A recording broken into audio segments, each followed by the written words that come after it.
All right, so the very last factoring method we have to cover for Module 11 is recognizing a difference of squares. So difference of squares, what do we need? We need two things. One is a difference, which means they have to have opposite signs. Normally, we see this as, subtraction. And then squares, these things have to be two expressions or two terms that are perfect squares. So perfect squares.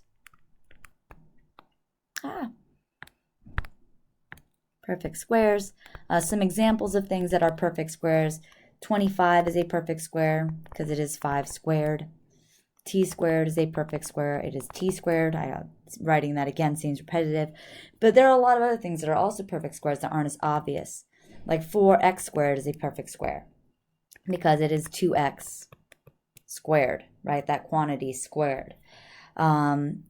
There are even other ones, if we had like x to the 6th power is also a perfect square because you could take x to the 3rd power and square it and you get it back out x to the 6th. So that's what we're looking for when we're looking for a difference of squares is two terms, usually with a subtraction symbol between them, but definitely opposite signs where both of those terms are perfect squares. So let's just do an exercise at the beginning where we just determine, is this a difference of squares? We're not going to factor them or do anything yet, but just, is this a difference of squares?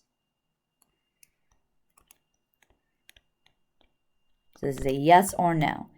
So 3 examples. First example, let's look at 9x squared minus 64. Let's do 25 minus t cubed.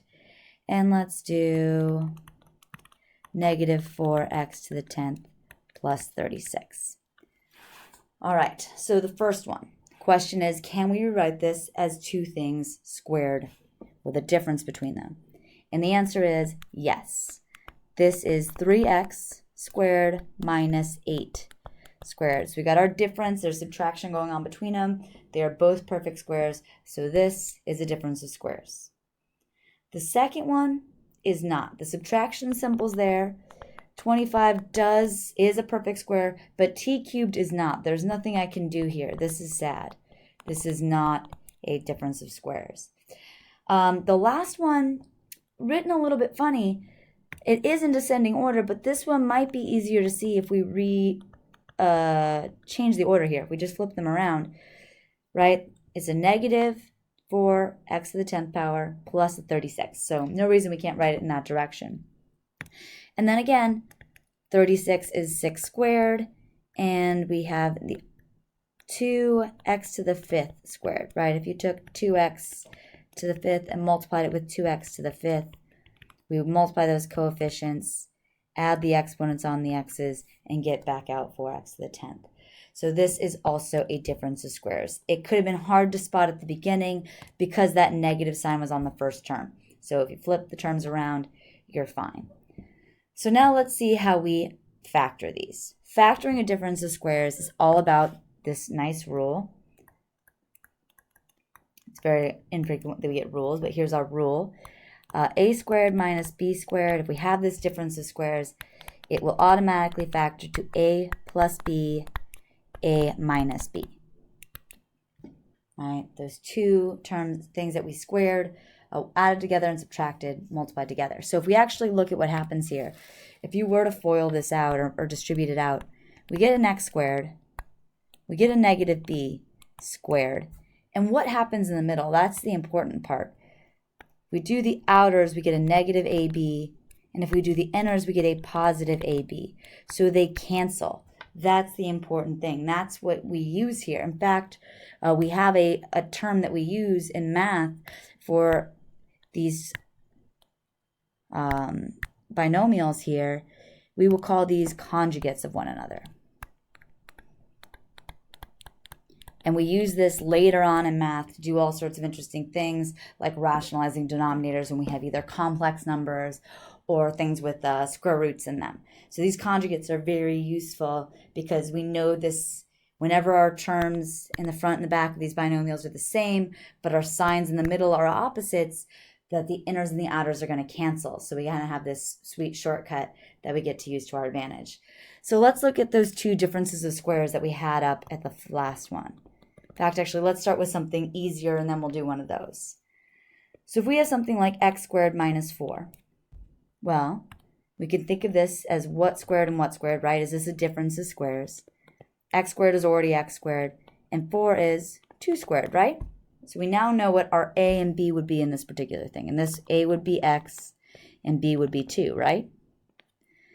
So we can see that this will break down into x plus 2, x minus 2, when we replace all the a's and b's with x's and 2's. And if you distribute this back out, sure enough, you're going to get x squared minus 4. This can get harder, so I'm going to give you the next two to try on your own. And these are the two that we just saw previously. We decided that 9x squared minus 64 was a perfect square, so you guys can go ahead and factor that.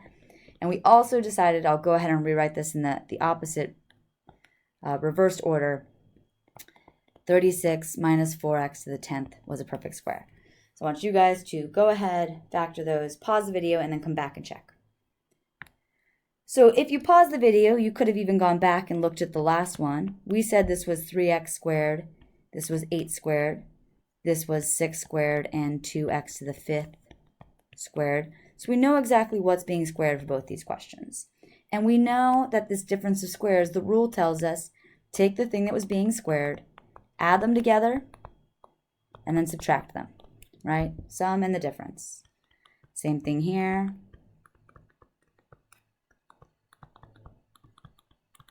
That's all it's about. That's the difference of squares. I guess, what else would I say about this? We do not have anything. The sum of squares is non-factorable or prime. It cannot be broken down at all. We also sometimes have to deal with this idea of factoring completely, or maybe even pulling out a GCF to recognize our difference of squares. So let's look at an example where we could have been in trouble and thought we couldn't do any work if we weren't paying attention, and then we'll do the factoring completely version too. So these are two ways in which things can get really troublesome for us. So let's do 50x squared minus 8x to the 8th. And let's also try out y to the 4th minus 16. So I want you guys to try, pause this, and then come back after you try it. See if you see what makes these two tricky. So the first one, what makes it tricky at the beginning, is 50 is not a perfect square. You cannot do anything. If you start jumping at this like this is a difference of squares, you're going to end up in trouble. But it's not prime. You can actually factor something out here. Oops. We can factor out 2x squared, right?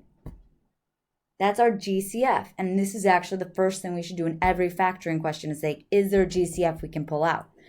So this is our greatest common factor, leaving us with a 25 minus 4x to the 6th, right? Now the question is, are both of those things perfect squares? And they are. 25 is 5 squared, 4x to the 6th is 2x to the 3rd squared.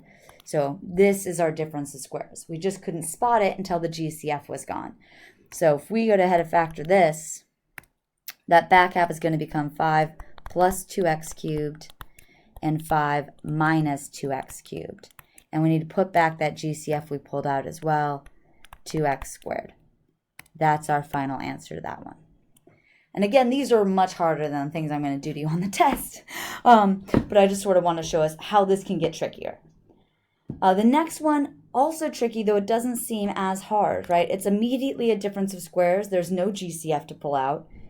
X to the 4th is x squared squared, and 16 is 4 squared, and it is a difference. So we can break this thing down right away into x squared plus 4, or I'm sorry, y squared plus 4 and y squared minus 4. Now, here's where this one gets tricky. If we're good enough to check our work a little bit after we start this, we see that x squared minus 4 is also a difference of squares. So this thing factors again, right? This is y squared and 2 squared. Oh no! It's y squared and 2 squared. So what do we need to do? We need to rewrite this piece as y plus 2, y minus 2, right? That's just a different way to write that part that still can factor. And then this piece is a sum of squares, so it is prime. We can bring that down. So this is just an example of two ways which the difference of squares can be a lot trickier.